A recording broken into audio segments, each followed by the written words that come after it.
आणि आताची मोठी बातमी येते मराठा आरक्षणासंदर्भातली। मराठा आरक्षणासंदर्भामध्ये शिवसेनेची एक महत्त्वाची बैठक होती आहे। बाळासाहेब ठाकरे भवनामध्ये ही बैठक सुरू आहे। बैठकीला मुख्यमंत्री एकनाथ शिंदे, खासदार राहुल शेवाळे, खासदार श्रीकांत शिंदे, त्यांच्यासोबत मंत्री दीपक केसरकर आणि दादा भुसे यांची देखील उपस्थिती असल्याचं कळत आहे। मनोज जरांगे पाटील यांचा मोर्चा हा मुंबईच्या दिशेने निघालेला आहे आणि मोर्चा कसा थांबवावा आणि जरांगे यांच्या मराठा समाजासंदर्भातील मागण्यांची पूर्तता कशी करावी या संदर्भामध्ये या महत्त्वपूर्ण बैठकीचं आयोजन करण्यात आलेलं आहे।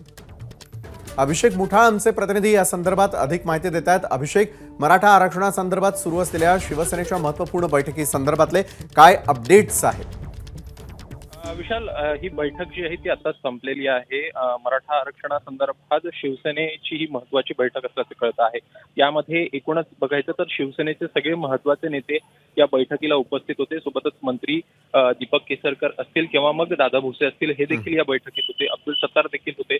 एकूण यामध्ये जर का बघायचं तर एकूण कशा प्रकारे जे जरांगे हे मुंबईच्या दिशेने येत आहेत आणि एकूण ज्या त्यांच्या मागण्या आहेत त्याची पूर्तता कशा प्रकारे करावी या संदर्भात ही बैठक होताना पाहायला मिळते आहे। एकूण जर का बघायचं तर सरकारकडनं वेळोवेळी ह्या मागण्या पूर्ण करण्यासाठी बैठक असेल किंवा जरांगेंची बोलणं आहे ते आपल्याला होताना पाहायला मिळालेलं होतं। मात्र सातत्यानं ज्या मागण्या आहेत त्यामध्ये कुठेतरी बदल होतो आहे आणि त्यामुळे त्या बदल झाल्यानंतर जी मागण्यांची पूर्तता आहे ती पुन्हा एकदा नव्या पद्धतीने करावं लागतं आणि त्यामुळे या सगळ्या संदर्भात एक स्ट्रॅटर्जी बनवत कशा प्रकारे हे मागण्या लवकरात लवकर पूर्ण करत जे जरांगे यांचं आंदोलन आहे त्यांच्याशी चर्चा करून हे थांबवण्याचा प्रयत्न जो आहे तो आपल्याला शिवसेनेकडनं किंवा मुख्यमंत्री या संदर्भात माहिती देत असल्याचं कळत आहे।